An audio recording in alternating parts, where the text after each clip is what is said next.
Para Honduras y el mundo presentamos el foro líder de la televisión en Honduras. Frente a frente con Renato Álvarez. Frente a frente presenta el tema del día.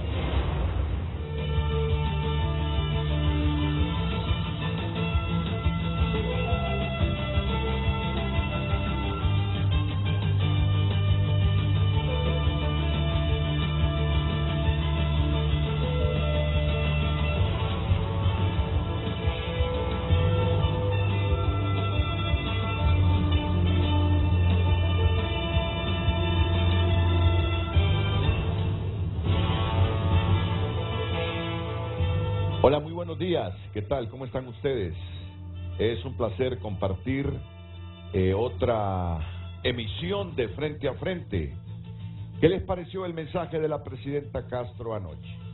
Fue un mensaje de 27 minutos aproximadamente. Seguro que usted nos lo va a comentar en el transcurso del programa. Habló de una reforma tributaria. Qué bien que hoy tenemos aquí a la ministra de Finanzas, Rixi Moncada, para hablar de ese y otros temas. Le agradezco su presencia en el programa. Yo les prometí que tendríamos un debate hoy, pero la ministra me dijo: Renato, deme la oportunidad de ir a exponer lo que el gobierno quiere comunicarle a la gente. Y bueno, acepté. Y es que sucedía también en los últimos tres gobiernos. Vamos a ver si es una percepción estrictamente mía, si estoy equivocado o estoy en lo correcto. En el pasado no querían debatir sector oficial y no diría yo la oposición, porque a quien yo siempre quería traer cuando habían funcionarios oficiales era al sector privado, al sector social. Pero siempre, desde los gobiernos pasados, nunca se me aceptó. Esta vez la abogada Rixi Moncada quiere venir sola. Yo la conozco como una mujer que no le teme al debate, que no le teme a la oposición, que no le teme al contraste, porque defiende sus ideas con tanta intensidad que yo nunca la he visto arrugarse ante nada ni nadie.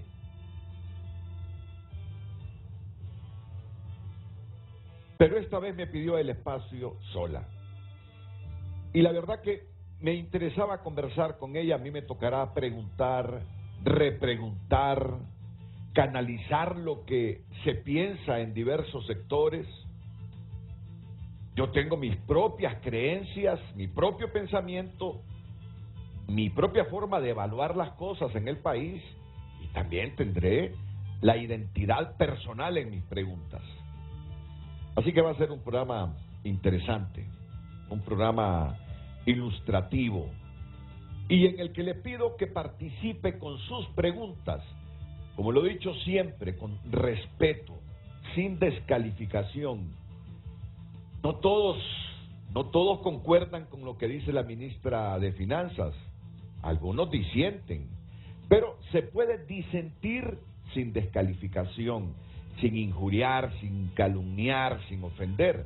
Por eso les pido, y se los pido con todo respeto, ya que tenemos secciones pagadas y además es filosofía nuestra de que usted construya el programa, porque el programa sale mejor construido cuando se escucha la opinión de la gente, que por favor me respete esas indicaciones al momento de enviar los mensajes.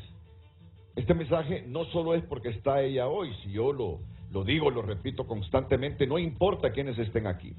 Así que bienvenida, buenos días, ¿qué tal? Buenos ¿Cómo días. está usted? No, muchas gracias, Renato, por darme este espacio, que realmente es un espacio privilegiado para poder comunicarse con el pueblo hondureño en general, especialmente en estos momentos de bastante gestión pública, estos momentos de discusión y debate de diversos temas.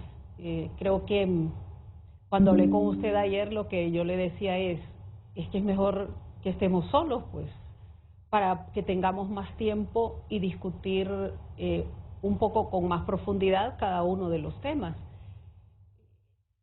A mí no me afecta y no me molesta la crítica.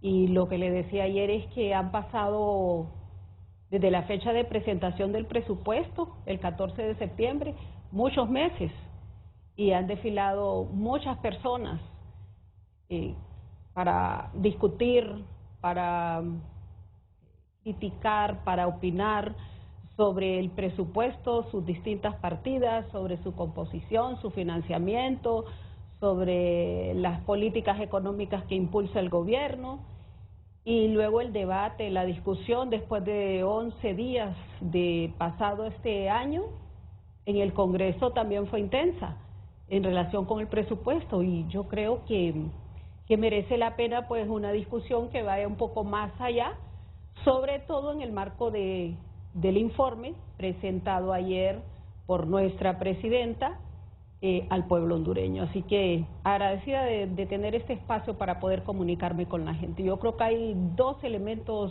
fundamentales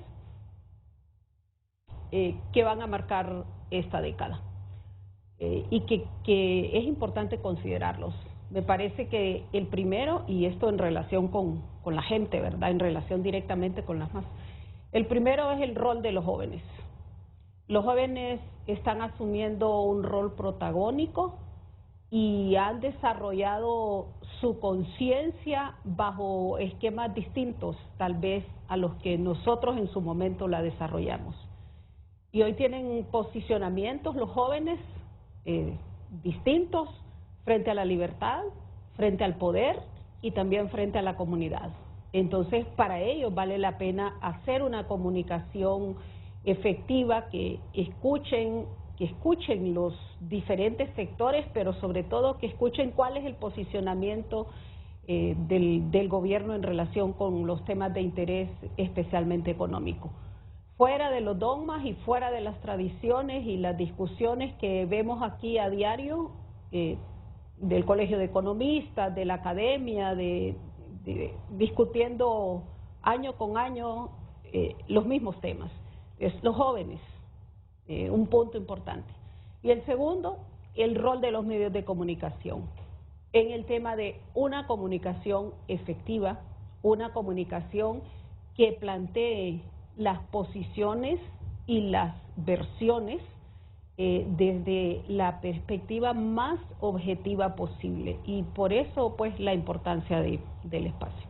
Y sobre eso último que usted ha dicho, yo le aseguro, porque coordino dos espacios influyentes en Honduras, Frente a Frente y TN5, yo le aseguro que nosotros como medio estamos dispuestos y hacemos todos los días y trabajamos todos los días por tener esa comunicación objetiva, de visualizar a la sociedad las partes que la integran, de tener en cada historia que preparamos, en cada foro que organizamos, las dos partes, para que al final sea las personas las que tomen las mejores decisiones en función de lo que escuchan. Lo intentamos todos los días. Yo creo que en este aspecto, si alguien tiene que mejorar, es la parte gubernamental, para dar facilidad a sus funcionarios a que participen, indistintamente que haya temas sensitivos y que el funcionario solo quiera emitir su opinión, expresar su opinión y no escuchar las críticas. Yo en ese sentido estoy muy claro y en conciencia muy tranquila, coincido con usted que se necesita de comunicación bastante objetiva. Vamos, mire, iniciemos. Es que todavía Luz no tiene el tema, no tiene la pregunta. Y todo ha sido provocado, porque la vamos a construir de estos primeros minutos en el diálogo con la secretaria de Finanzas. ¿Quiénes estuvieron ayer aquí? Ayer estuvieron un ejecutivo del Consejo Hondureño de la Empresa Privada, Santiago Herrera.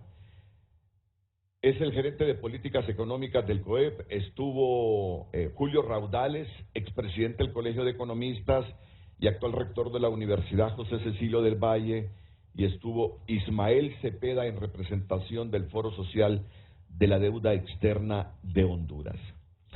Y yo no miro que estemos como sociedad, a pesar de la polarización que hemos vivido en las últimas décadas, tan distantes como para no coincidir en cosas elementales y sacar adelante a Honduras.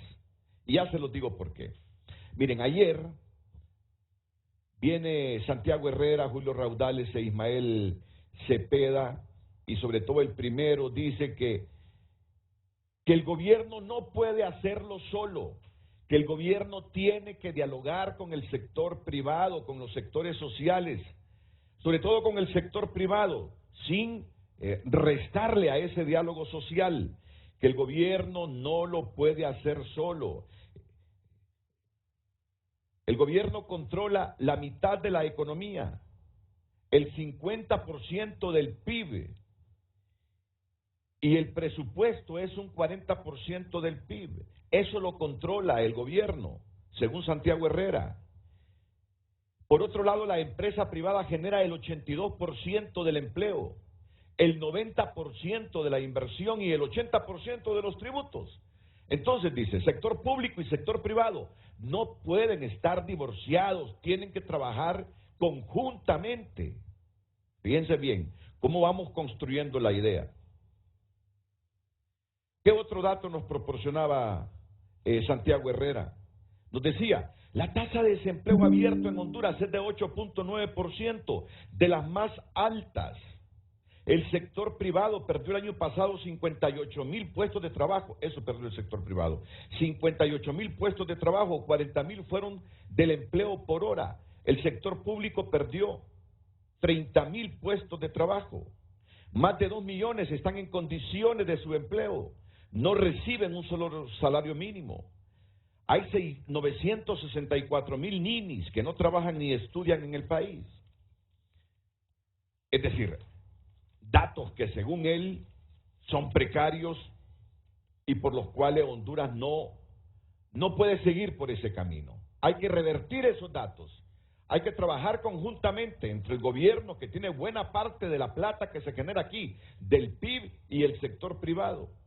Creciendo a un 3.5% y poca productividad, no alcanzaremos el nivel de bienestar y prosperidad que necesita Honduras. Y por eso lanzó la siguiente frase que yo quiero que le escuche otra vez la ministra de Finanzas, Rixi Moncada. Esos son algunos indicadores, don Renato, que pueden tal vez explicar por qué decimos que creciendo a este ritmo de 3.5, como lo hemos venido haciendo, y con los niveles de productividad que muy bien ha descrito Julio, no vamos a alcanzar el nivel de prosperidad o de bienestar que necesita el país. Por eso el COEP, como representante o órgano cúpula del sector privado, ha venido llamando al diálogo. Sentémonos, señores, a hablar los diferentes actores. Tenemos que trabajar juntos. No es un tema que va a resolver un gobierno, a pesar de que el actual gobierno cree en la posibilidad de concentrar cada vez más poder, más control. No lo va a poder hacer, ni tampoco lo va a hacer en un año. No es que toda esa condición social es responsabilidad del gobierno en un año, pero sí es condición básica para empezar a ver los resultados a futuro. Lo que clama el COEP a través del gerente de políticas económicas, Santiago Herrera, es diálogo, que dice es inexistente. Pero además emitió otra premisa, creciendo a un 3.5% y con la poca productividad, Honduras no va a alcanzar el nivel de bienestar y prosperidad que necesita. Y lo complementó con lo siguiente.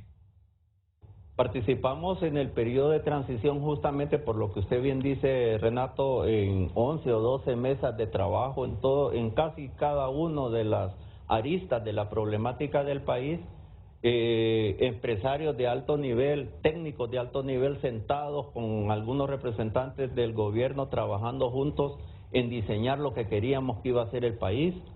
El resultado fue nulo, no hubo resultado, no hubo toma de decisiones. Después, el señor ministro de Desarrollo Económico le pidió a don Mateo que le ayudáramos a trabajar en algunos proyectos de decreto relacionados con la reactivación económica. llegó un martes, el miércoles nos reunimos, el viernes a las 3 de la tarde quería que le entregáramos un proyecto de decreto de PCM o como se llame, para el sector agro, uno para turismo, uno para infraestructura y uno para vivienda social. Se le entregaron, no se tomó ninguna decisión con los PCM. Recientemente se nos pidió un nuevo proyecto de PCM para reactivar el agro, el sector productor de alimentos. ¿Qué cosas hay que corregir hoy para que este sector que está impactado en este momento por la crisis inflacionaria y por el control de precios pueda recuperarse y poder garantizar que tenemos comida en la mesa de la familia hondureña? No pasó nada. El resultado es exactamente el mismo. Entonces, ahí estamos sentados. Estamos en la disposición de seguir trabajando. Queremos seguir haciendo propuestas, pero sí queremos ver el resultado, que se adopten las decisiones que de verdad impacten en la reactivación económica y en la generación de empleo. Y en la generación de empleo es la mejor protección social, porque le genera un ingreso extra a la familia. Si una familia hondureña entre 4 y 5 personas recibe menos de un salario mínimo, es una condición de pobreza o de extrema pobreza. Si generamos un segundo salario mínimo dentro de la familia, al menos esa familia va a mejorar en su condición de vida. Y por eso es que el trabajo conjunto es crucial. Ya no podemos seguir en esa mesa si no se tiene la voluntad política para de verdad adoptar las decisiones que necesita el país. Y se necesitan hoy, porque como ya vimos, nada vamos a lograr en el cortísimo plazo. En la medida en que lo hagamos de manera sistemática y de manera sostenida, es que vamos de verdad a impactar en la vida del hondureño. Ya no se puede seguir en esa mesa si no hay voluntad política. Y quiero estos insumos porque ella va a tener las 2 horas con mis preguntas en el programa. Dejo ese insumo y estos otros. 84% del presupuesto se va en gasto corriente y 16% para inversión pública en el 2022. 40% ejecución presupuestaria en inversión pública. Lo poco que hicimos, lo hicimos para gastar más, pero no para invertir más, porque eso no genera un retorno productivo para la sociedad. Eso va a concentrar mucho tiempo del programa. El presupuesto general de la República, que se critica, hay poca inversión. Bueno, ya dicho todos estos insumos, vamos con la pregunta. ¿No la tiene lucecita la pregunta? Bueno, aquí la vamos a preparar en público. El sector privado clama por diálogo y resultados. El sector privado clama por diálogo y resultados. Coma. ¿Y el gobierno? Entre signos de interrogación. El sector público clama por diálogo y resultados. El sector privado. El sector privado, perdón, clama por diálogo y resultados. ¿Y el gobierno? Una pregunta para que salgan muchos elementos esta mañana. Y todo después de la pausa. Pero que la repita Luz, la pregunta, por favor, para que usted ahí la memorice, la internalice y participe con sus comentarios. Adelante, Lucecita. Buenos días, feliz martes a toda nuestra audiencia. Recordarle, el tema del día se puede dialogar también aquí en el foro más importante de Honduras, Frente a Frente. Tema del día: el sector privado clama por diálogo y resultados. ¿Y el gobierno?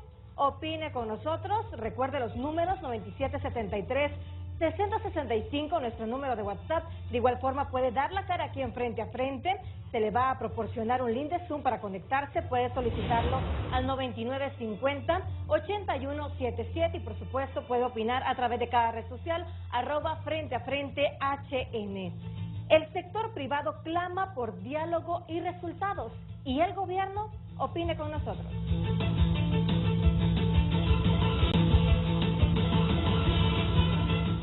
Bueno, escuchamos ahora a la ministra de Finanzas, la abogada Rixi Moncada, y comencemos respondiendo a esa pregunta que está en pantalla, abogada.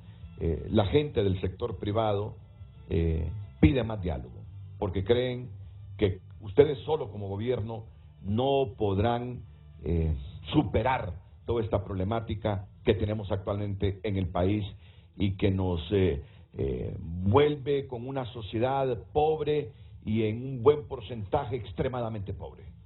Bueno,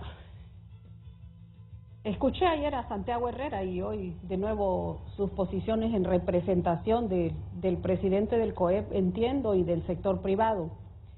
El discurso y los planteamientos que hace en relación con los indicadores, por ejemplo, es el discurso de hace 20 años. Hace 20 años vengo escuchando yo exactamente lo mismo. Y le comentaba a usted mientras pasaba la pausa que durante mi periodo como ministra de Trabajo, durante los 2 años que fungí en ese ministerio, que dialogué, que participé en las distintas reuniones con el Consejo Económico Social, con las juntas directivas del INFOP, la Junta Directiva del Seguro Social, la Junta Directiva del INJUPE, el discurso es exactamente el mismo, pero quisiera como llevarlo más allá. Santiago y COEP, vamos a llegar al 2030, y si seguimos bajo estas prácticas de estos 20 años, el resultado va a ser exactamente el mismo, y usted va a tener aquí los mismos programas con los profesores de las universidades, con los miembros connotados de los colegios profesionales, con los funcionarios públicos, con los miembros del COEP, y van a seguir y vamos a seguir hablando de lo mismo. Y los mismos problemas. Y los mismos problemas, porque es muy sencillo, y yo creo que eso es lo que debemos abordar esta mañana. Es muy sencillo. Santiago toma el problema y el COEP en general toma el problema de la mitad del camino hacia adelante. Y el problema que tiene el país en materia económica toca empezar a tomarlo de la raíz. Y eso es justo lo que ha hecho la presidenta con su mensaje el día de ayer. Los 4 primeros párrafos que plantea la presidenta son los párrafos que expresan, que exponen con determinación el verdadero problema que tiene el país, que es un problema que tiene que ver con ¿qué? Con la carga pesada de la deuda, con la recaudación fiscal, y que tiene que ver básicamente con el modelo económico. Mientras sigamos planteando alternativas de solución en el marco de un modelo económico en el que hemos estado durante las últimas 3 décadas, los resultados van a ser exactamente iguales. Entonces dice Santiago Herrera, es que el gobierno está concentrando poder, 12 mesas de trabajo, técnicos de alto nivel, y los resultados son nulos. ¿Para quién son nulos los resultados? ¿Y de qué resultados estamos hablando? ¿Cuál es el diálogo que debemos sostener? El gobierno se ha sostenido en mesas de diálogo con diversos sectores durante todo el año, pero ¿qué resultados son los que esperamos? ¿Y a qué resultados le apuntamos? ¿A los resultados que beneficien a un sector o a los resultados que beneficien a la población en general, como bien lo dijo ayer la presidenta, a esas mayorías, a ese 4.5 millones de personas que viven en situación de pobreza? Reitero, esos 4 párrafos exponen el modelo tal cual, y sobre eso es lo que debemos hablar. Lo primero, la pesada deuda. Estamos dispuestos a sentarnos para hablar sobre la pesada deuda y cómo se enfrenta la situación de esa pesada deuda, que no se sabe dónde está el dinero y que creció del 2010 a la fecha en más de 200%, de 3.000 millones a 20.000 millones de dólares. Eso es lo importante, es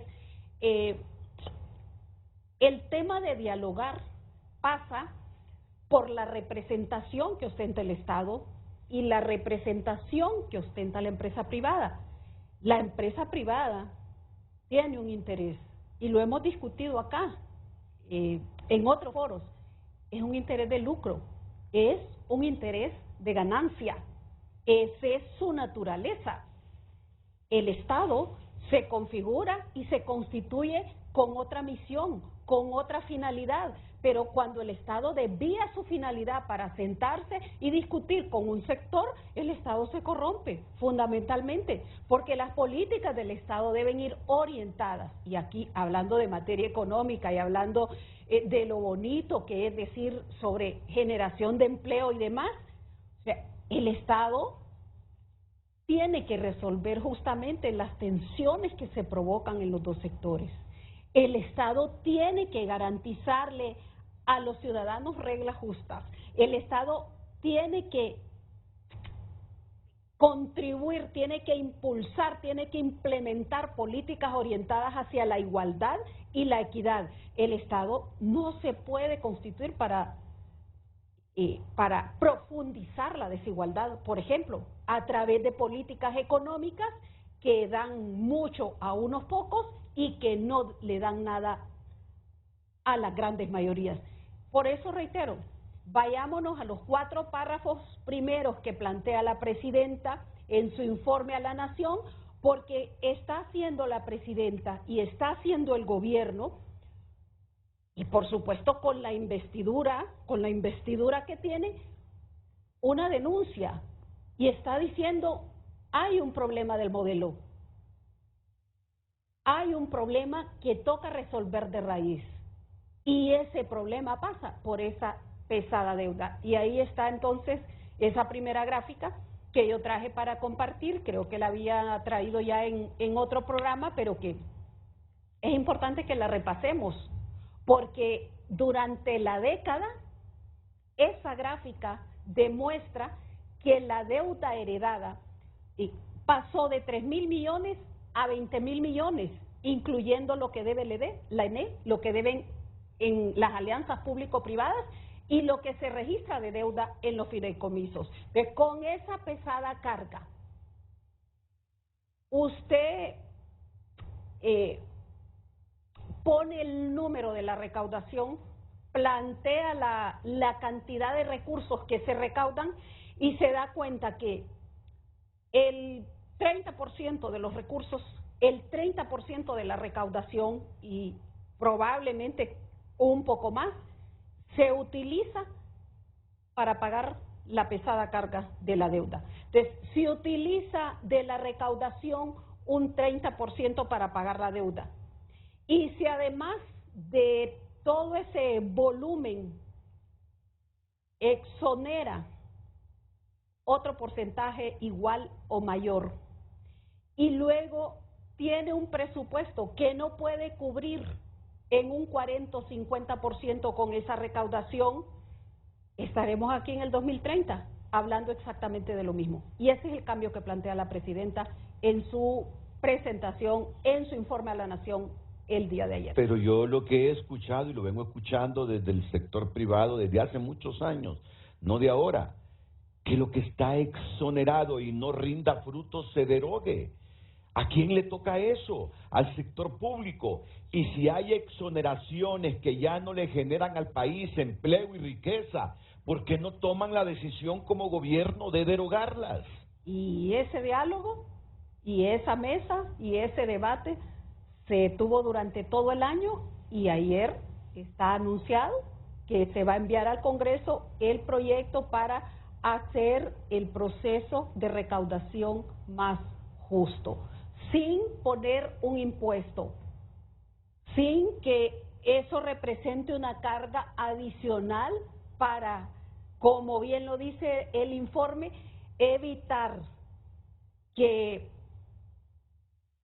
ese 4.5 millones de hondureños sean los que carguen los beneficios y los privilegios de ese sector, de ese pequeño segmento. Esas reformas tributarias pasan por derogar exoneraciones. Esa reforma tributaria pasa por hacer justicia tributaria, por equilibrar. Aquí, y también lo hemos hablado en otros programas, Desde hace 70 años se otorgan exoneraciones y se otorgan beneficios fiscales. Y las últimas reformas de la década, alrededor de 40, han sido también para otorgar esos beneficios. Y como contracara a esas 40 leyes, a esos 40 decretos aprobados en el Congreso en esa década perdida, como contracara, 10 decretos son decretos que cargan los impuestos que paga la mayoría del pueblo hondureño. Es decir, mientras exoneramos por un lado, mientras perdonamos por un lado, cargamos al otro lado, de modo que hay que pagar por respirar, por beber agua y por comer. Y la gente lo denuncia, como usted mismo lo ha leído. ¿Cuánto cuesta el cartón de huevos? ¿Cuánto cuesta la libra de pollo? ¿Cuál es el costo de la canasta básica en un país donde su Constitución dice que a los ciudadanos se les garantiza la justicia social, donde la Constitución dice que el Estado debe intervenir en la economía para evitar que hayan acaparadores? Pero aquí es donde dice el sector privado, monopolios, para evitar oligopolios. que como gobierno a este y a los otros que hemos tenido les ha faltado políticas para materializar la productividad, que el problema del país es productividad porque no tenemos condiciones ni políticas públicas hacia ello. Pero, Renato, el problema del país es productividad, pero ¿cuál es el origen del problema? O sea, el origen de la disminución o la baja productividad sigue siendo el modelo depredador, el modelo que todo lo que capta del ambiente, de la naturaleza, lo monetariza, incluidos los ciudadanos, nos ve como mercancías, porque está orientado solo para la ganancia, no está orientado para el bien común. La misión del bien común corresponde a los estados. Entonces, que el modelo impide que hayan inversiones como deberían.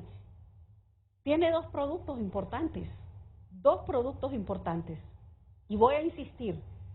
Venimos discutiendo y yo vengo escuchando esa discusión y ese reclamo del sector privado, fundamentalmente del sector privado organizado en el entendido que 7 de cada 10 personas no están en ese sector formal porque son micros, pequeños y medianos, son sector informal que también contribuyen a la economía, pero hay dos productos fundamentales que genera el modelo. Uno, la destrucción del ser humano. Y por eso las migraciones, y por eso la huida de los jóvenes, y por eso la catástrofe, la crisis humanitaria que también denunciaba ayer la presidenta. Y el otro producto del modelo es la destrucción del medio ambiente. Y todos los años también aquí se hacen decenas de programas porque la sequía, porque llegó el fenómeno del niño, de la niña, el huracán Eta y Iota, la inundación en la zona norte, la inundación en la zona sur, que permanece seco pero se inunda.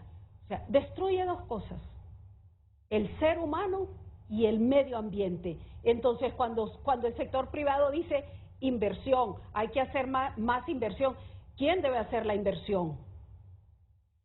Los gobiernos, reitero, se instituyen y se organizan para dirigir a todos los sectores de la sociedad, para equilibrar, para aplicar justicia social. Los gobiernos, por sí, por su propia naturaleza, no son generadores de empleo, son generadores de condiciones. Me ha dicho muchas cosas interesantes, pero este puntito es clave porque uno de los comentarios críticos de ellos es que ustedes como gobierno prácticamente en el presupuesto controlan la mitad del Producto Interno Bruto del país.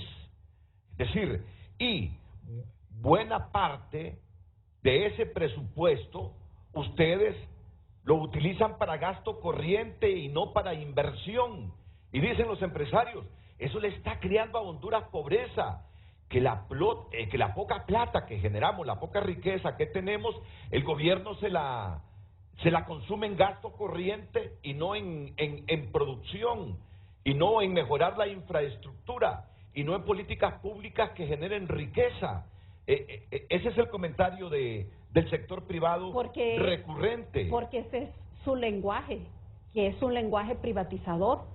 Es un lenguaje privatizador del dinero, es un lenguaje privatizador del propio Estado, de sus empresas e instituciones que deben prestar sus servicios a las grandes mayorías y garantizar la prestación al menos de esos servicios básicos. Reclaman y lo plantean así porque su propia naturaleza, su propia finalidad, que es la finalidad, como antes dije, de lucro, y no es que eso está bueno o malo, esa es su finalidad y para eso se constituyen y para eso se organizan. ¿Cuál es lo malo?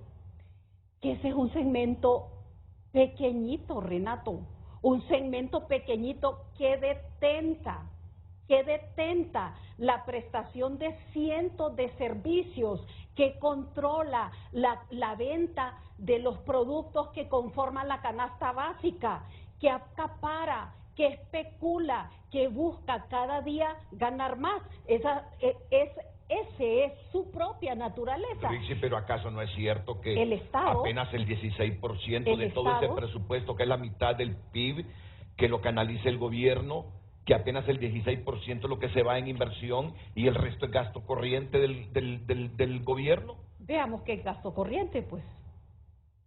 Veamos qué es gasto corriente. 160,000 empleados. ¿Qué hacemos? ¿Los despedimos?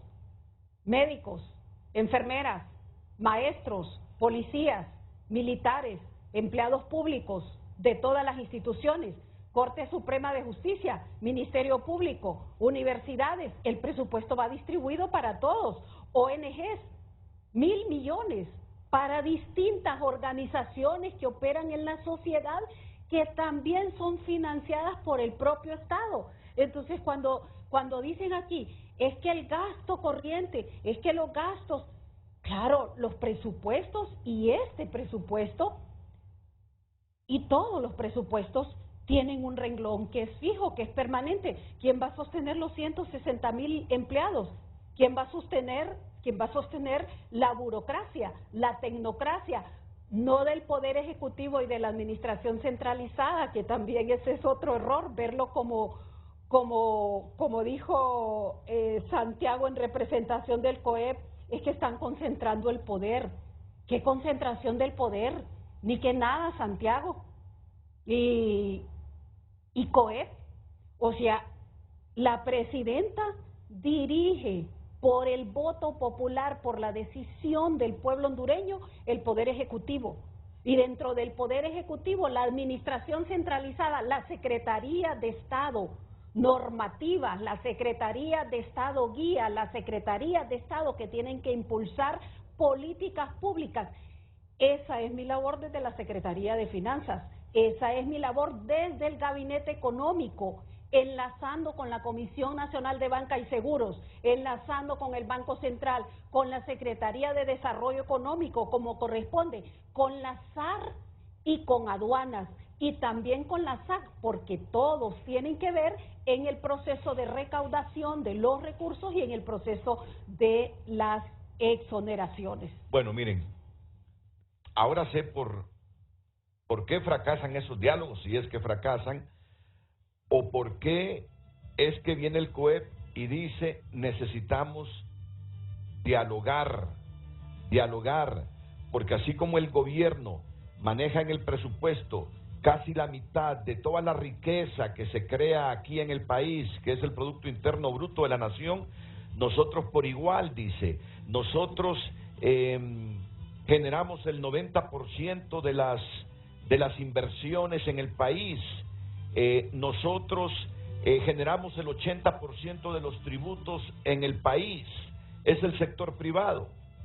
Si el dinero, si la riqueza que maneja el gobierno y la riqueza que generan los empresarios no logra amalgamarse porque hay una visión diferente de modelo económico, yo creo que ahí está el punto. Ahí está el punto. Porque yo quiero entender todo lo que me está diciendo Rixi Moncada y entender lo que me dicen los empresarios. Solo deme Con lo que me está diciendo Rixi Moncada, me para dice, un ajuste. hay un modelo económico que ha primado en Honduras que ya caducó, me dice.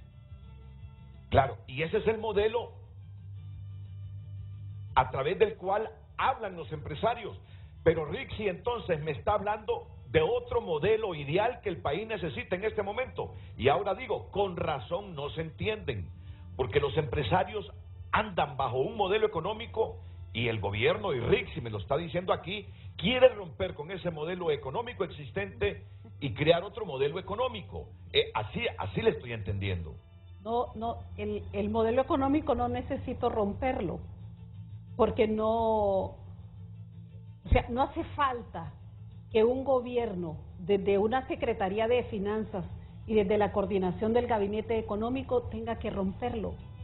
El modelo económico lo está rompiendo la humanidad, lo están rompiendo los jóvenes.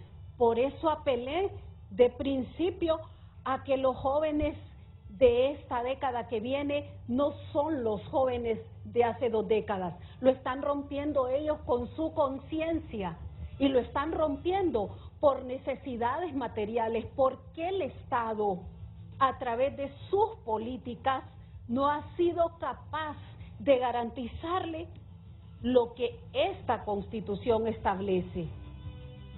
Las condiciones sociales básicas. El Estado está imposibilitado de llevar educación de calidad, de dar salud como se merece cada ciudadano, de atender la situación social de cada hondureño que hoy tiene que comprar, si quiere este vaso de agua, hasta el agua que se toma y que le cuesta 5 lempiras. El modelo, no, ¿quién soy yo para romper el modelo? El modelo lo está explotando la gente. Usted es lo que me está hablando, que este modelo existente ya está caduco. Estoy hablando, no es que está caduco, es simplemente que no responde a la humanidad. Y le estoy hablando del modelo sin descontextualizar en el marco del planteamiento y del informe que presentó ayer a la Nación la Presidenta de la República, donde en esos primeros 4 párrafos deja evidenciado la carga pesada de la deuda, deja evidenciado el beneficio de las exoneraciones, deja evidenciado que son los 4 millones de pobres que hay en este país los que sostenemos la economía, contrario a lo que se dice todos los días por parte de otro sector, que es un sector ahí organizado y formal el que sostiene la economía. Y solo hago un apunte porque me parece fundamental para los efectos de los humanos, no en Honduras, de los humanos en el mundo y de la clase trabajadora en el mundo. No es el dinero el que genera riqueza. Somos nosotros, los seres humanos, con nuestro trabajo, con el valor agregado que le ponemos a cada acción que realizamos todos los días, quienes generamos la riqueza. Por supuesto, ¿para qué se ocupa el capital? ¿Y cuál es el rol del capital? ¿Y por qué todos los procesos de privatización hasta del dinero desde el Estado? Rixi, yo no le puedo negar que muchas veces el capital ha abusado en Honduras. No se lo puedo negar. Pero la riqueza que el país ha generado, es cierto, le queda una rentabilidad al sector que trabaja, ya, el capital original, el empresario y el trabajador con su salario, pero igual, a través de los impuestos, el dinero llega al sector público. Yo diría que si Honduras está en estas condiciones sociales, con una infraestructura inadecuada, con una pésima infraestructura en la educación, yo diría que ha tenido culpa el sector público históricamente. Él es el que canaliza los presupuestos producto de los dineros que generamos nosotros y los empréstitos que contratamos.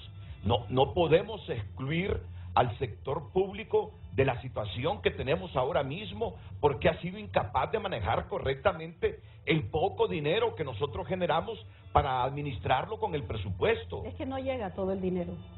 se queda en el camino, una buena parte. Y se quedan las redes de corrupción público-privadas, ahí se queda una gran parte.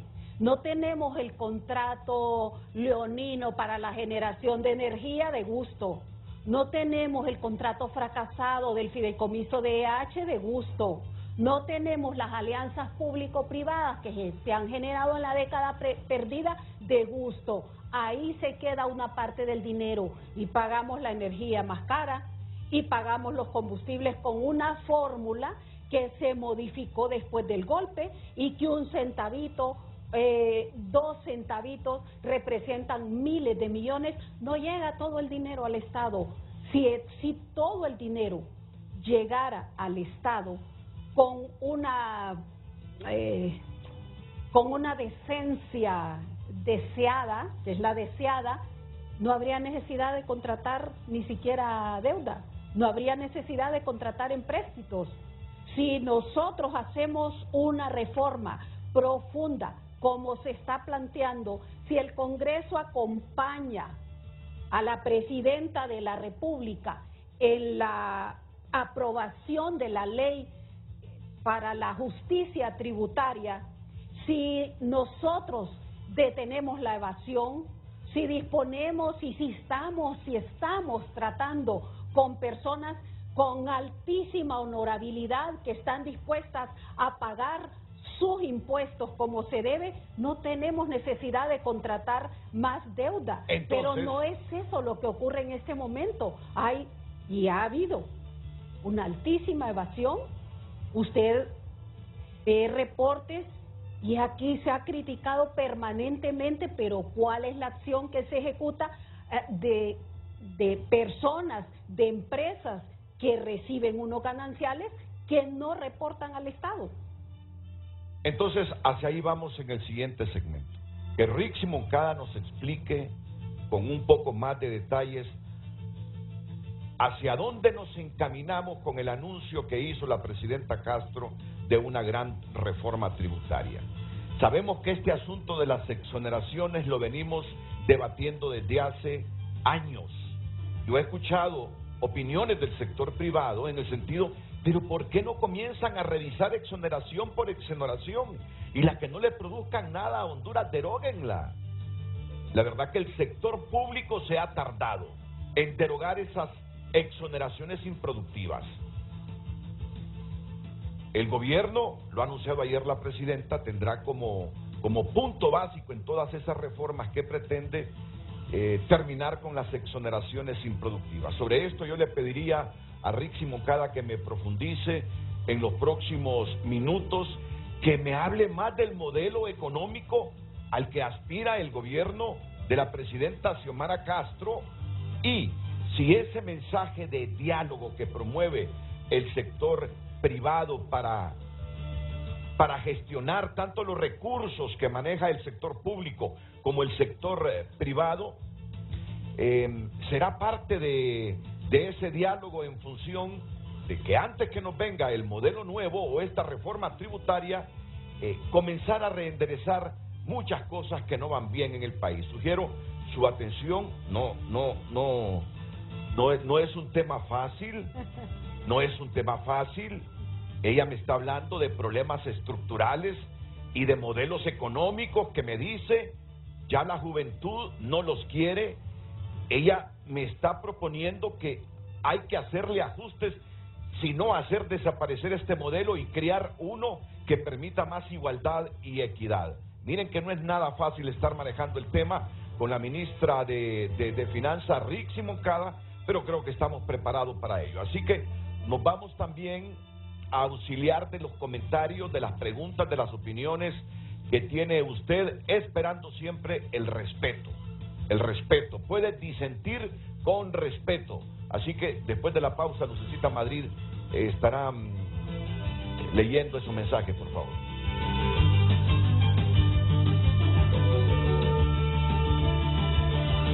Muchas gracias a todos los que han enviado sus mensajes. Feliz día. Estoy de acuerdo que dialoguen ambas partes, pero que pongan las cosas claras. Número 1, el Estado brindando las facilidades de inversión y garantías jurídicas a la empresa privada. 2, los empresarios dando y pagando salarios dignos a los trabajadores. Aquí hay muchas empresas que ni pagan el salario mínimo. Feliz día.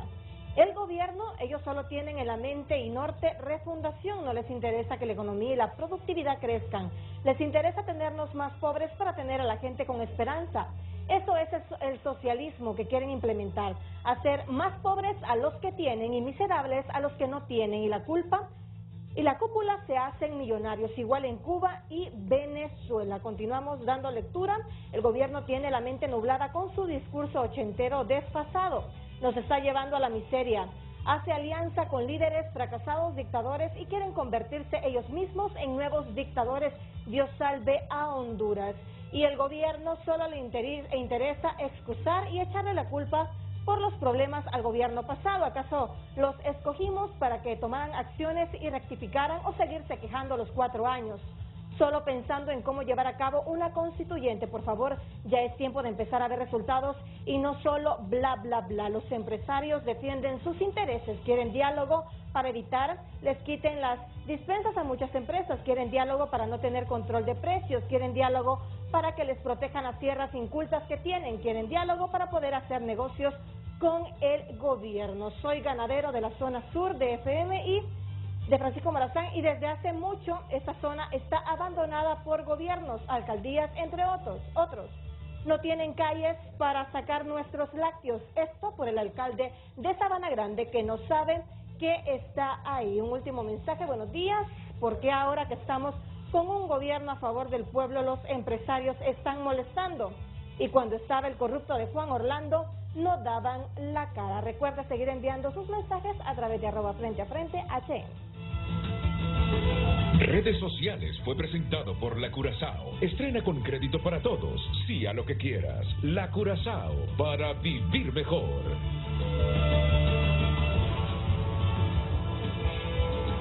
Miren, me dice el empresario Edgardo Leiva, de la FENAC. Sería bueno preguntarle a la ministra cómo se ampliará la base tributaria. La economía hondureña, el 70% es informal.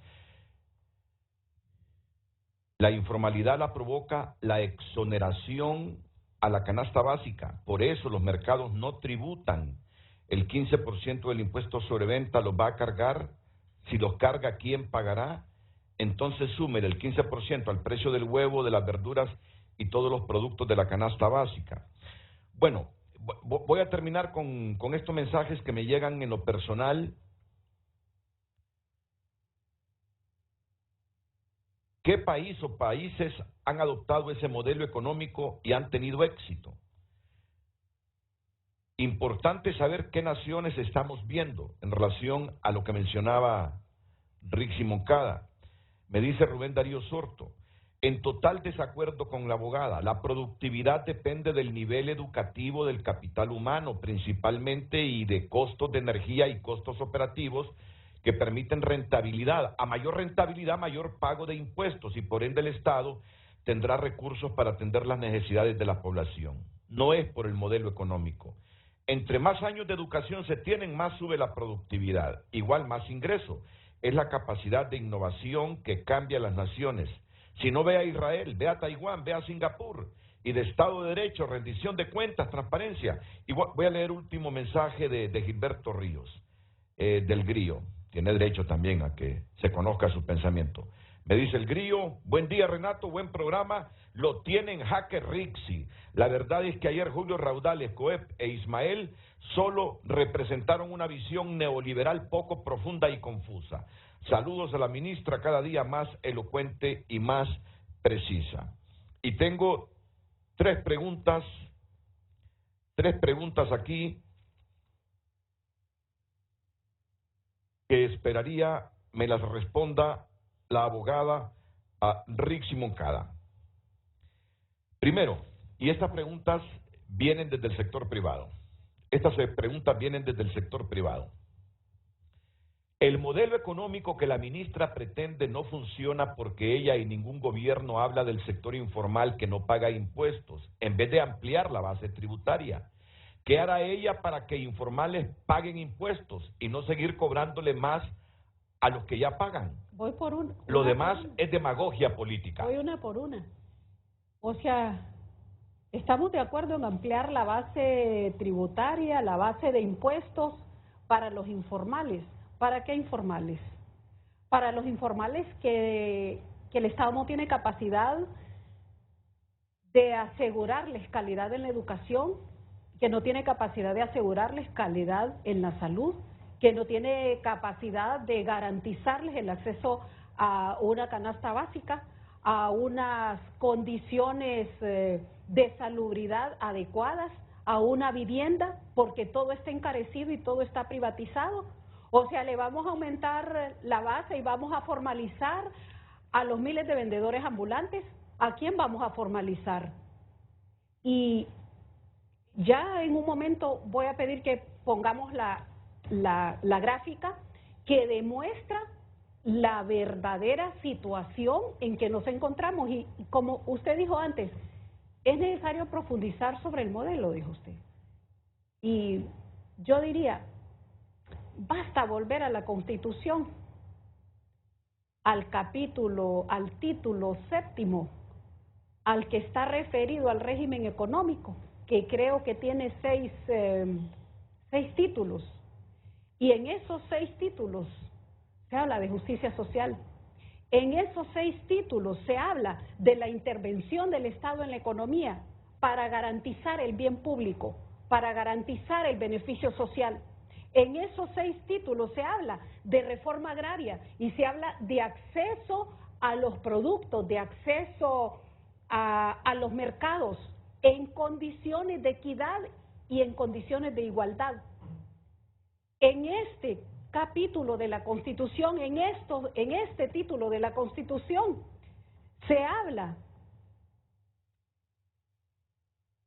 de la prohibición de los oligopolios y de los monopolios. Ahí mismo se habla del acceso a precios justos, pero en la práctica nada de eso se da. O sea, en la práctica lo que se fue instaurando y lo que se fue materializando fue esa especie de concentración de la riqueza en manos de unos pocos y una desprotección total de la mayoría cuando se implementa a partir de los 80 el modelo neoliberal, bajo el argumento que también planteaba ayer Santiago en representación de la empresa privada. Es que ocupamos que se dé el derrame, dice. ¿Cuál derrame? Tienen 40 años de estar esperando el derrame. Las generaciones que vienen no van a esperar ese derrame.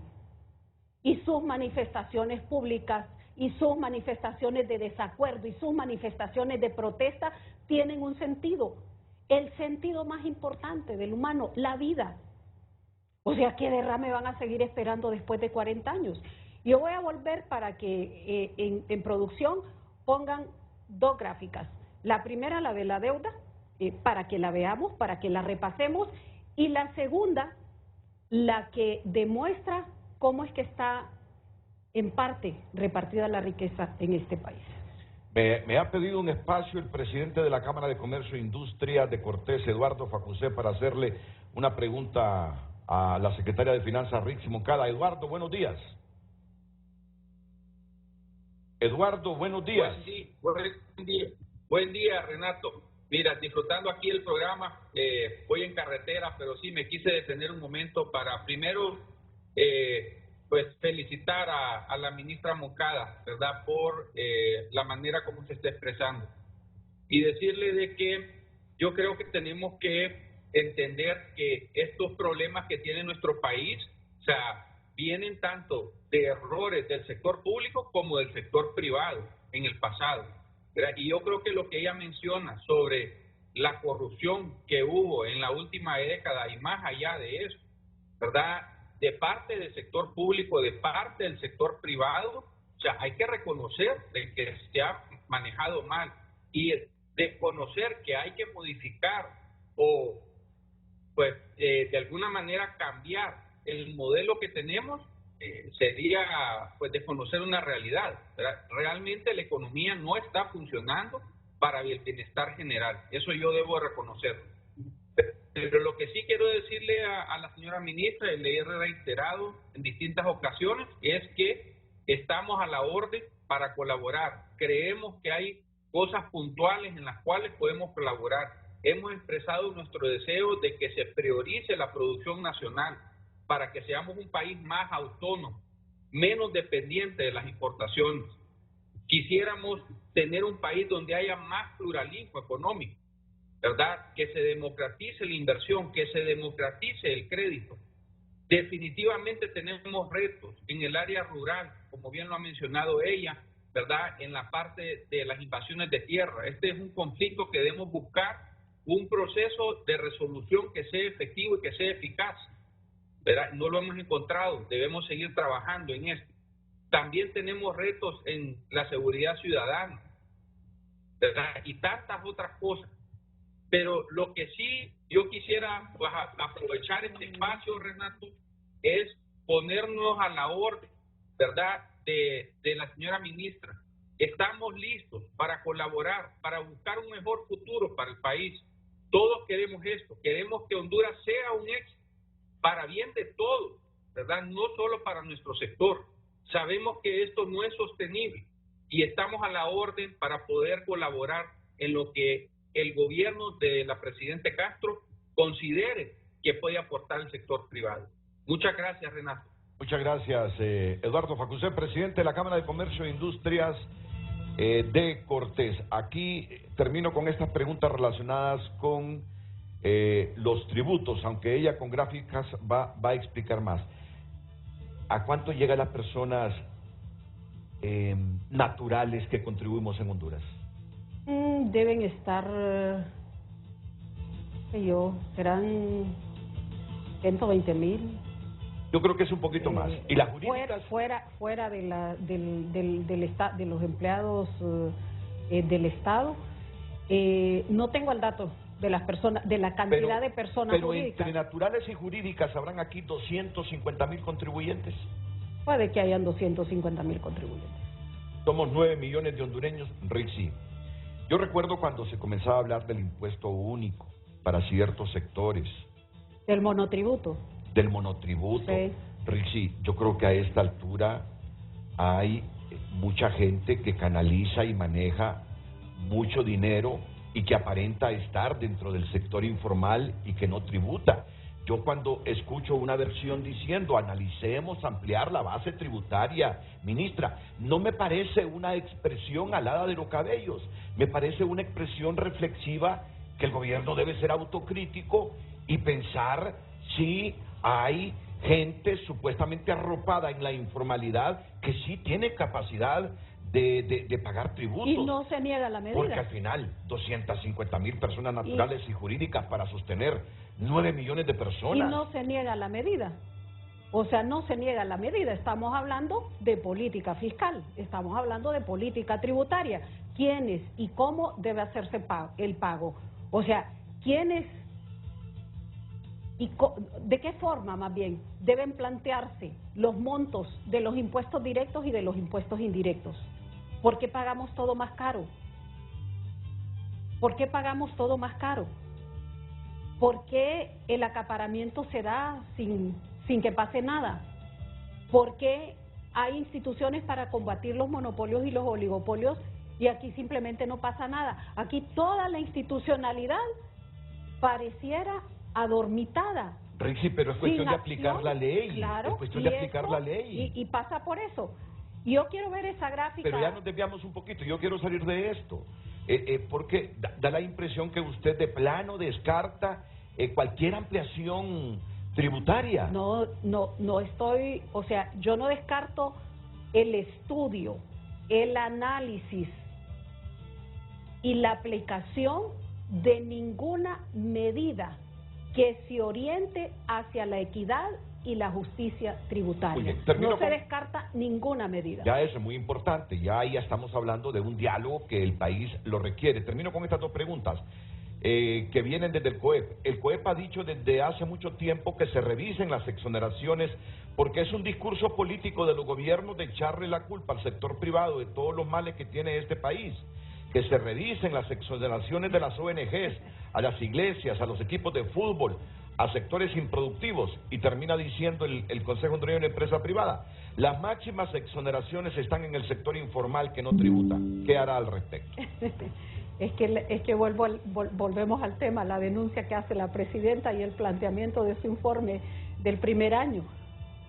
Es bien fácil cargarse hacia esos 4.5 millones de hondureños. O sea, ¿a quién más le vamos a cobrar?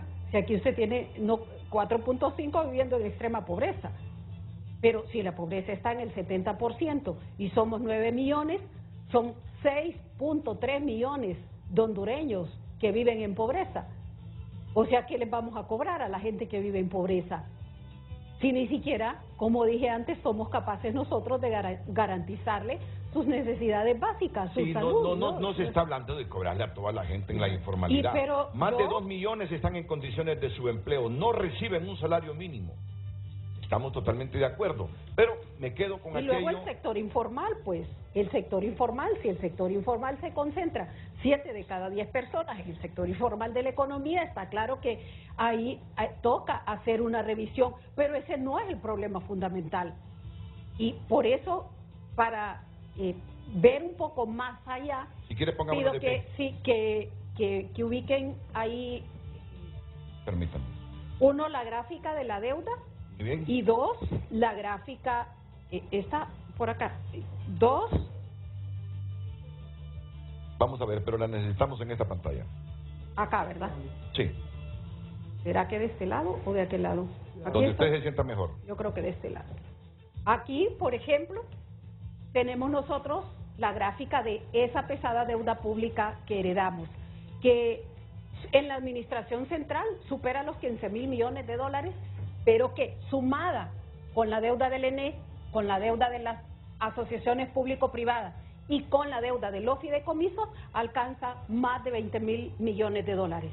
Y aquí está la evolución histórica que tuvo la deuda durante los últimos 10 años. Aquí marcamos 28 de junio de 2009. Esta era la deuda y su composición en la parte verde como deuda interna y en la parte azul como deuda externa. Y aquí la evolución de estos 10 años de la deuda en relación con el PIB hasta el año 2021, el 55.8% en relación con el PIB. ¿Y qué pasa con esta deuda? Es además de gigante, una deuda cargada con unos grandes intereses. Si hay una recaudación de 140,000 millones y de esos 140,000 millones toca pagar ya en el año 2023 50,000 millones, ¿qué es lo que queda entonces para sostener el Estado? ¿Qué queda para sostener los hospitales? ¿Qué queda para sostener el proceso de educación en las más de ahora 11,000 escuelas que están derrumbadas, que están caídas, que están deterioradas? ¿Cuánto queda para hacer carreteras? Si comparamos recaudación, solo recaudación versus deuda, hay una demanda de carreteras que supera cuantificada los 16,000 millones de lempiras. ¿De dónde va a salir el dinero público para esas inversiones en carretera? Si de lo poco que se recauda, se tiene que destinar el alto porcentaje para el pago de la deuda. Y luego, como contracara, como dije antes, del pago y de la cuota de esta deuda, que suma alrededor de 145 millones diarios, a propósito que ayer en su programa también decían 390,000 millones, más de 1,000 millones diarios, pero son más de 1,000 millones diarios no para el gobierno, porque plantearlo así equivale a una perversa manipulación. Son más de 1,000 millones diarios, ¿pero para qué? Para sostener el Estado completamente, como dije antes. Ahí están las universidades, ahí está el Poder Judicial, ahí están los órganos constitucionales, allí están las ONGs, ahí está todo lo que el Estado cubre con esos recursos. Entonces, pasemos a la otra gráfica. Lo que usted me está diciendo es que algunas veces lo noto como justificación de que no se ha hecho mucho, que no se ha ido más allá en cuanto a las promesas que ustedes hicieron en campaña, sencillamente porque la generación de recursos, el dinero que hacemos, la riqueza que creamos, se nos va hacia el pago de la deuda. No, no le estoy diciendo eso. Le estoy diciendo que el discurso de hace 20 años continuará siendo el mismo si nosotros no adoptamos una reforma estructural que haga que quienes más tienen paguen. Si nosotros no adoptamos medidas para combatir las redes de corrupción público-privada, si nosotros no adoptamos medidas, y esto tiene que ver también con el sector justicia, ¿para qué? Para que nosotros podamos tener acceso en mejores condiciones. En las dos últimas cosas que usted ha mencionado, su servidor y uno de los 9 millones de hondureños está totalmente de acuerdo. Las redes de corrupción pública, privada, históricas, han perjudicado a Honduras. Y el último factor, lo que me deja en incertidumbre, después de escucharla a usted y al sector privado, que Rixi nos está diciendo que fuera de lo que ya pagan en impuestos, el sector privado, los que más ganan, hay que seguirlos cargando con tributos. Y esta gente es la que dice, esta carga tributaria no nos está volviendo competitivos con la región.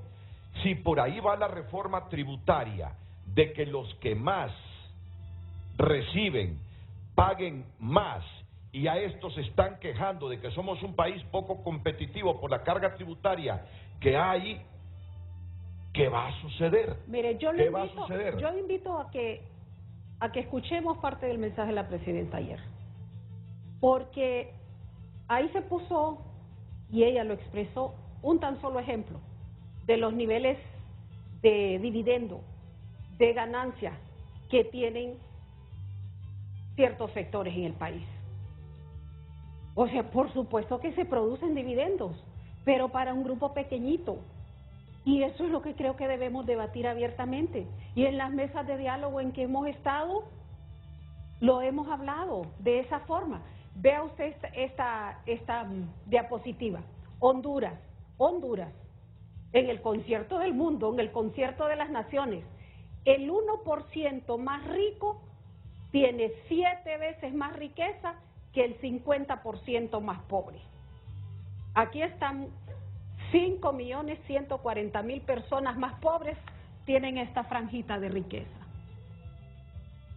Y 102.800 personas más ricas, o sea, el 1%, tienen esta franja de riqueza. Esa gráfica, esa diapositiva, refleja la inequidad del sistema. Rixi, pero eso yo lo vengo escuchando desde décadas. Por eso. Desde décadas.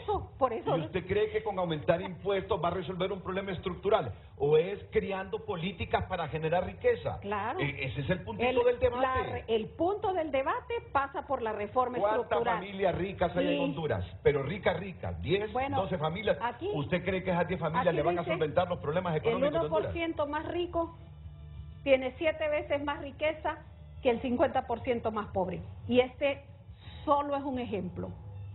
Esto solo es una muestra de esto, de la inequidad del sistema, de la inequidad del modelo. ¿Qué debemos hacer? Equilibrar. ¿A qué debe tener acceso esta gente? ¿A qué deben tener acceso los pobres? A medicamentos en los hospitales, a su maestro en cada una de las escuelas, a su posibilidad de ir a la universidad para formarla, pero eso hay que tomarlo de la raíz, no se puede tomar a mitad de la madeja el tema. Solo déjeme hacerle una pregunta ir a la raíz, para que me la responda después de la pausa. ¿Qué le sale mejor al gobierno? Si sacarle más impuestos a las 7 u 8 familias más ricas de Honduras, que en el tiempo no será sostenible, o crear condiciones públicas para que sector privado, todo, informalidad, todos los grandes empresarios con gobierno, conjuntamente seamos capaces de aceptar una reforma tributaria justa y de ustedes crear políticas públicas y el resto de los hondureños sujetarnos a esas políticas públicas para crear riqueza. Ya decía yo que el tema no es fácil. Yo reflexiono en el tiempo, ¿qué será más sostenible? ¿Sacarle más plata a 7 o 8 ricos que tiene Honduras o hacer un cambio estructural de crear condiciones, un mejor Estado de Derecho, una mejor democracia para crear más riqueza y que todos tengamos prosperidad? Es que no se trata de sacarle el dinero a nadie. Es que la reforma tributaria veo que va encaminada a eso. La propuesta de la presidenta no es sacarle dinero a nadie. La propuesta de la presidenta es la intervención del Estado para generar justicia social en los términos establecidos por la propia Constitución de la República. Y para eso se ocupa reformar leyes. Para eso se ocupa hacer modificaciones que bien claramente lo dijo ayer, no implican creación de más cargas impositivas.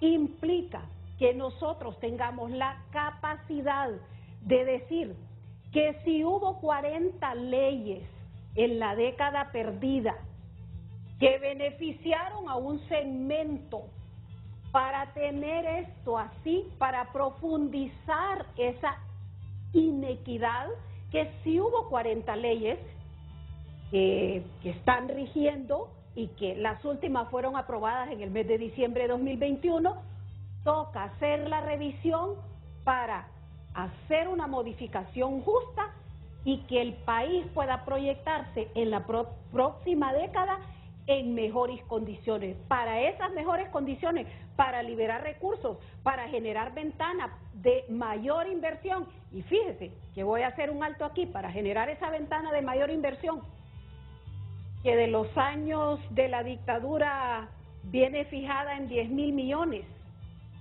Y 2023, el gobierno de la República la ha planteado en 71.000 millones de lempiras. Un aumento bastante considerable, especialmente para el ámbito de energía, educación y salud. Entonces, la reforma, ¿a qué conlleva? Justo a esa revisión, a la revisión para equilibrar esas 40 leyes de aquí en adelante, pero también las 10 leyes, son 50 por todas, las 10 leyes que se crearon en la década perdida, para poner cargas impositivas a los que menos tienen, porque al final esos que menos tienen son los que resultan sosteniendo la economía. ¿Y quiénes son parte de los que menos tienen? Los migrantes. ¿Cuál es el aporte de los migrantes a la economía? El 27%, pero se fueron, huyeron del país. Entonces, ¿y cuáles son las grandes inversiones del Estado? ¿Y cuáles son los sectores con mayores gananciales? La energía, los combustibles, el sistema financiero. Son los sectores con mayores gananciales. Entonces se trata de que entremos en una mesa a discutir sobre la esencia del orden democrático, con el ser humano puesto en el centro del debate y de la discusión, porque es al ser humano al que le toca responder al gobierno, no al capital. Y esos sectores que me anunció, usted me anunció el sector financiero, telecomunicaciones, esos son los que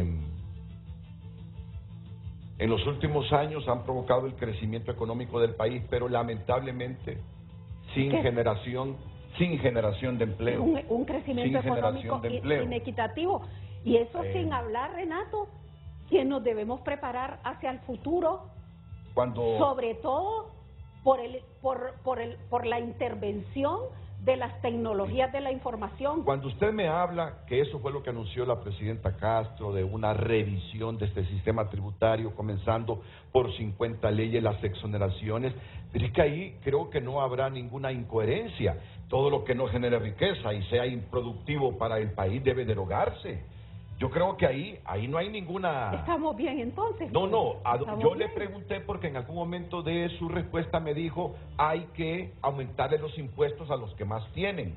De ahí surgió mi pregunta. No, pero... Usted me lo dijo. No, es hacer reformas estructurales que provoquen un equilibrio hacia adelante. Nosotros tenemos 40 leyes en favor de un pequeño grupo, de un segmento privilegiado en este país, y tenemos 10 leyes que nos afectan a todos, que nos afectan a las mayorías, y que no podemos determinar, que no podemos ver al detalle, sino cuando vamos a la pulpería y no nos ajustan los recursos y no nos ajusta el dinero para acceder a la canasta básica. O sea, esa revisión es obligada y claramente no se trata de cargas impositivas. ¿Qué carga impositiva le vamos a poner a la gente que se está muriendo del hambre? O sea, ¿qué carga impositiva le vamos a imponer a sectores que no tenemos capacidad? Estamos de acuerdo, pero están en el deber de hacer una revisión también de ese sector. Y vayamos me parece que el vayamos a la monotributo otra. puede ser una alternativa para ampliar la base tributaria. Tengo que ir a una pausa. Yo dije antes, nosotros con apertura para poder hacer las revisiones que sea necesario, orientadas hacia la equidad y la justicia en el orden tributario. Vamos a la pausa, seguimos con la secretaria de Finanzas, Rixi Moncada, la participación del público a través de sus mensajes. Continuamos dándole lectura a sus mensajes. Buenos días. Lo que nos está ahogando a los hondureños es la falta de oportunidades de trabajo y los altos costos de la canasta básica. En el sector maquila cada día cierran más, dejando más hondureños en la calle. Buenos días, Renato. Pregúntele a la ministra por qué no le pagan a las personas que ganaron sus demandas laborales. Muchas de ellas enfermas y muriéndose por falta de sus pagos. Esto es inhumano. Por favor, pónganse la mano en el corazón y páguenle a las personas. La mayor pobreza está en el campo agrícola. Allí debe haber un programa desarrollado, serio y transparente. Mucho hablan del pasado. Hola, saludos. No entiendo a la empresa privada pidiendo desarrollo y ellos por todos los medios posibles evaden impuestos. ¿Cómo criticaban? Buenos días, licenciado Renato. En este nuevo gobierno continuamos en el mismo punto de la escala de corrupción en América Latina, o sea que todo lo malo que le criticaron a la dictadura ahora lo practica este gobierno. Roba igual y nada de nuevos empleos y las personas siguen saliendo para Estados Unidos igual que cuando estaba Juan Orlando Hernández. ¿Cómo criticaban los 5.000 millones de la partida confidencial del gobierno anterior y ahora en este gobierno se la subieron a 27.000 millones? ¿Y qué hacemos entonces? Porque esto es desesperante. Nos vamos para la USA, dice abogada Rixi, me disculpa, pero en este país los sacrificados con impuestos no es la mayoría del pueblo, es la clase media la que carga con esa cruz porque no son los ricos ni los pobres los que pagan impuestos. Y un último mensaje, buen día licenciado Renato, soy una de las beneficiarias del incremento al presupuesto de la canasta básica. Quisiera con todo respeto me le hiciera la pregunta a la señora ministra de Finanzas cuándo lo pagará. Estoy muy enferma y no quisiera morir sin gozar de ese beneficio ya ganado. Que tengan buen día. Recuerde seguir enviando sus mensajes. Redes Sociales fue presentado por La Curazao. Estrena con crédito para todos. Sí a lo que quieras. La Curazao, para vivir mejor. Y no cabe duda que un aspecto que está desgastando la imagen del gobierno es la inflación. Un aspecto que está desgastando y golpeando fuerte la imagen del gobierno es la inflación. Ayer el sector empresarial decía, hay un rubro que es el agrícola, que tienen un año de estar planificando qué van a hacer y ese es el que más rápido puede generar empleo. Son algunos de los reclamos y de los cuestionamientos que tiene la presente administración. Bueno, pero la inflación... un 50% es externa, sí, pero el otro tiene que ver con asuntos internos. Y además fue sostenida con mucha fuerza, con la implementación de mecanismos dentro de ellos, el bono tecnológico, el bono al café, la apertura de Banadesa para dar créditos a menos interés y especialmente al sector agrícola, lo poco que se pudo hacer frente a la inmensidad de la problemática encontrada, que por supuesto sí era mucho mayor de lo que nos imaginábamos. Lo poco que se puede hacer porque no y fíjese bien, no invirtieron todo el presupuesto. No, porque no invertimos todo el presupuesto, porque reservamos una cantidad para inversión efectivamente y para inversión productiva, pero, o sea, 11 meses y luego de todo el proceso de reestructuración del gobierno fueron realmente poquísimos días para los efectos de hacer las inversiones como las queríamos con la estructura que nosotros encontramos de gobierno, que tuvimos que desmontar, porque en la estructura esa que desmontamos solo Invest estaba ejecutando el 60% de ese presupuesto para inversión que dejó la dictadura. Entonces el tema de inflación, por supuesto que es un tema delicadísimo que afecta al mundo entero y que tiene que ver especialmente con esas condiciones externas que usted planteaba, especialmente con la parte de la guerra que se sostiene en Ucrania, el aumento a los combustibles y el aumento a los fertilizantes. Por los mensajes que se exponían ahí sobre quiénes pagan impuestos, el 73% de los impuestos tienen categoría de impuestos indirectos.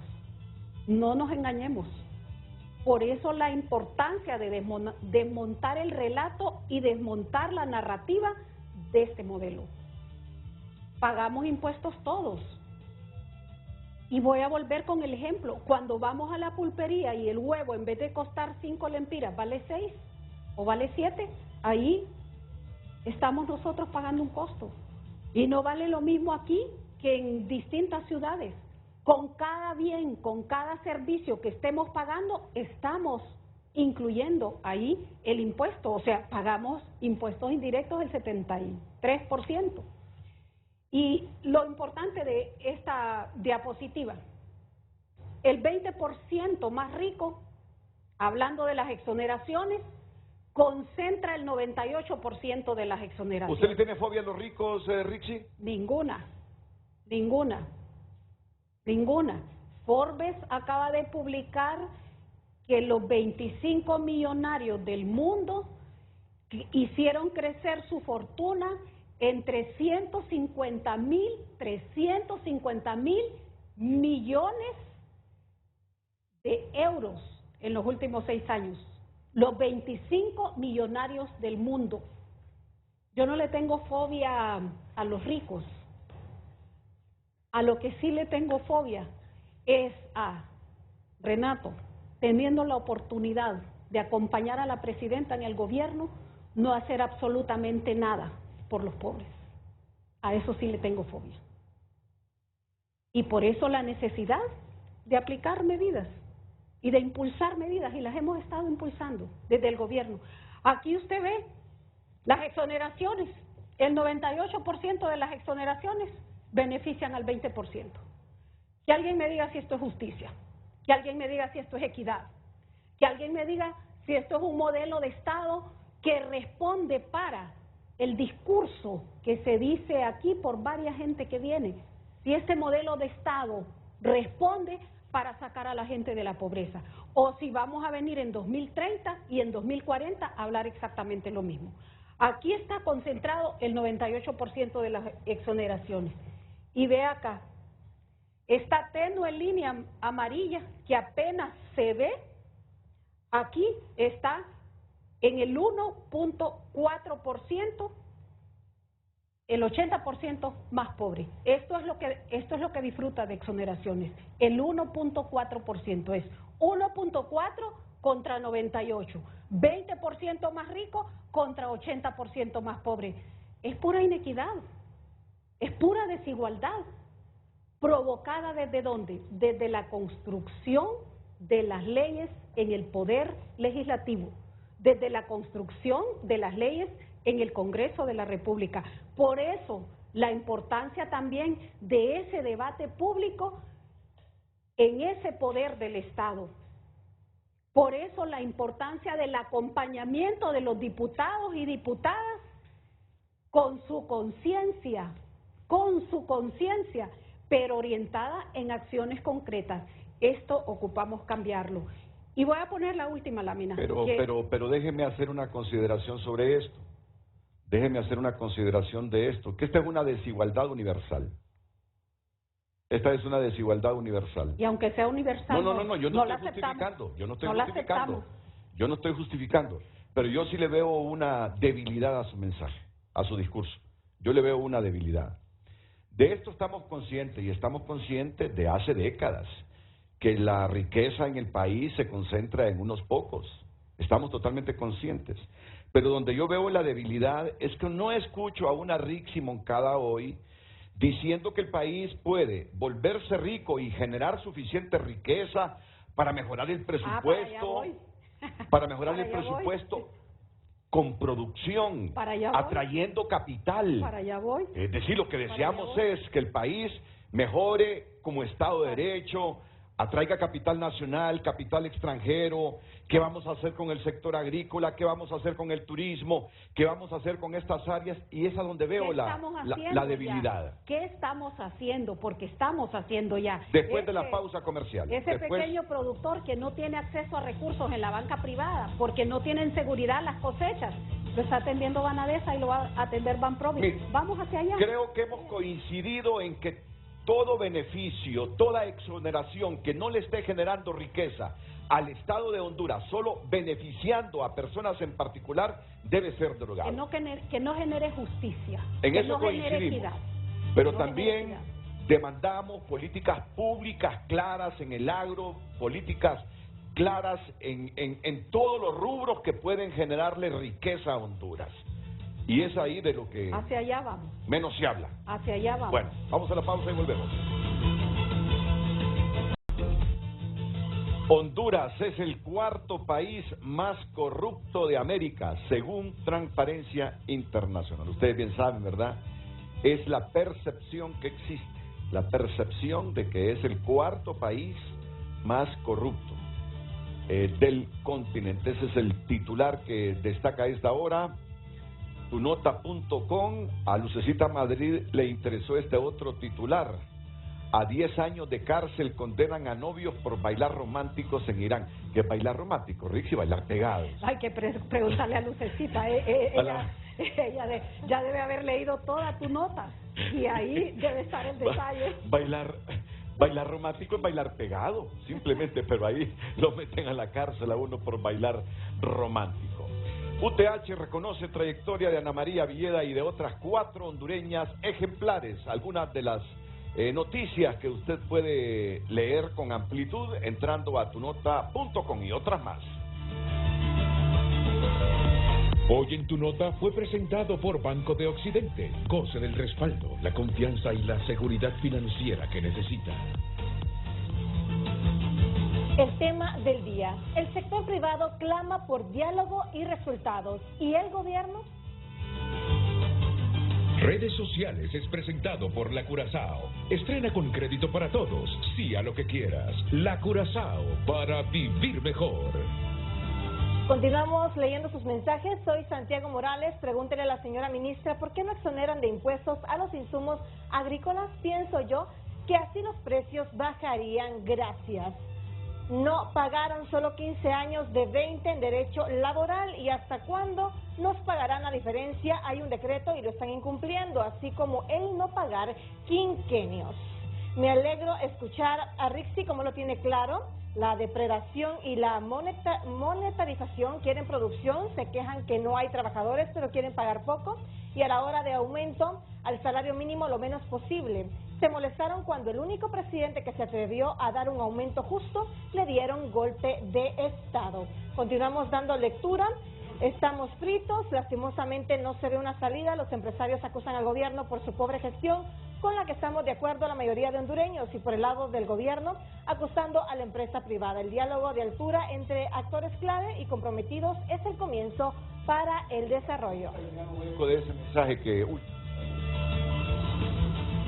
Redes Sociales fue presentado por La Curazao. Estrena con crédito para todos. Sí a lo que quieras. La Curazao, para vivir mejor.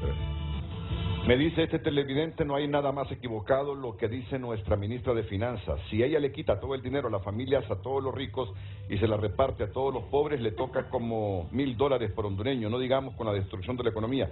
El problema es que la intervención del Estado no ha ayudado en nada. Irlanda bajó los impuestos y mejoró su economía.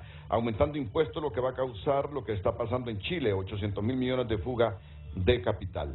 Bueno, vamos sin manipular la información, sí, ¿verdad? No estamos proponiendo quitarle dinero a nadie. Sí, es que en algún momento usted habló... Estamos proponiendo que quien más gana, quien más tiene, debe pagar más, pues. Estamos proponiendo equidad, estamos proponiendo justicia tributaria. Pero estos a los que usted dice que ganan más, que paguen más, son los que afirman que ya no aguantan la carga tributaria del país y no los está volviendo competitivos con la región.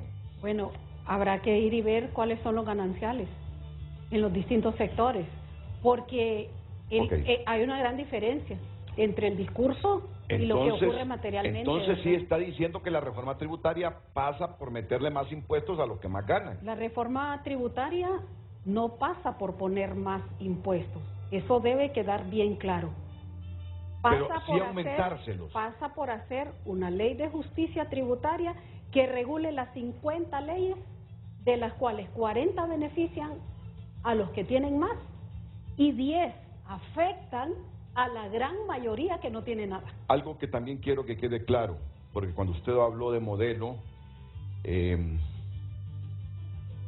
mucha gente asocia a los modelos que tiene la izquierda latinoamericana, a Venezuela y a todos estos países. La gente lo entendió así, que usted estaba hablando que este modelo ya no nos está resultando nada productivo, que el neoliberalismo pasó y no nos dejó la igualdad. Para que quede claro, que me refiero al modelo privatizador neoliberal que ha adulterado incluso los propios términos de la Constitución, de la que nadie se acuerda. Porque es esa Constitución la que nos impone a nosotros generar justicia social. Y es la que no dice que cuando hay un conflicto entre el interés particular y el interés social, el Estado debe entrar para garantizar el interés social. Terminemos con este recuadro. Esta gráfica, como usted me dijo que numerario, y es muy cierto, hay muchísimos números aquí, y la traje no por los números, la traje para reflejar en esta barra azul. Estoy sumamente preocupado porque está a la orilla del set. Me puedo pasar y no acá. Quiero que haya ninguna... En la barra azul, reflejar... ¿Se está refiriendo a ahí, esta? En la barra azul, me estoy refiriendo a los presupuestos y sus proyecciones hasta el año 2031. Esta barra marca los presupuestos y sus proyecciones. Señálela de nuevo, por favor. La proyección hasta el año 2031. Esta barra azul son los presupuestos, con los aumentos constantes de entre el 7 y el 8% cada año hasta 2031. La segunda barra, que es la roja, marca los ingresos tributarios, o sea, los ingresos tributarios desde 2011 hasta el 2031. Entonces, vean la diferencia entre el presupuesto y los ingresos tributarios. La tercera barra, el servicio de la deuda, esta verde, esa es la carga de deuda que tenemos que pagar o que tendríamos que pagar año con año. La cuarta es, la morada, el gasto tributario. La cuarta son las exoneraciones, año con año proyectadas hasta 2031. La quinta es el endeudamiento. Para poder cubrir esta brecha que genera la recaudación y cubrir la brecha que generan las exoneraciones, hay que seguir contratando deuda. Entonces, esta barra azul es la deuda. Y la última es la inversión pública. Y aquí me detengo. Vean la inversión pública en el año 2011, el 12, el 13, y vayámonos acá. La inversión pública al 2023, esta última barra, 71.000 millones, inversión productiva e inversión social. Pero ¿qué es lo que quiero reflejar con esta gráfica? El sistema económico en cifras. Vamos a estar aquí, Renato, probablemente usted y yo ya no, en 2031 hablando exactamente de lo mismo, si no impulsamos una reforma estructural. Por eso la necesidad de sentarnos en una mesa para discutir con franqueza. ¿Desde dónde? Nosotros desde el sector público, que es al que representamos, por el voto popular, o sea, a la mayoría del pueblo hondureño. El sector privado representa un segmento de la población, pero es importante, y estoy de acuerdo yo, que debemos discutir bajo qué parámetros. Me gusta cómo termina, me ¿Bajo gusta qué parámetros? primando el diálogo. Primando el diálogo. Eso permanente, pero es que el diálogo... Haciéndose autocríticas. El diálogo moral, no el diálogo que hablo de una forma para la prensa y de otra forma lo Y en el 2031 yo quisiera que usted, su familia y la familia de todos y mi familia estemos bien, pero con un país capaz de producir y generar riqueza, con un recurso humano talentoso. Tienen que priorizar la educación, porque solo así realmente es que Pero cierro diciendo, se sale del atolladero. Sobre el tema de la academia. 15 segundos. La academia, especialmente la universidad y los economistas, tienen un gran desafío. La academia no hace investigación y no hacen ni siquiera inscripción de una investigación. Es un desafío para la academia.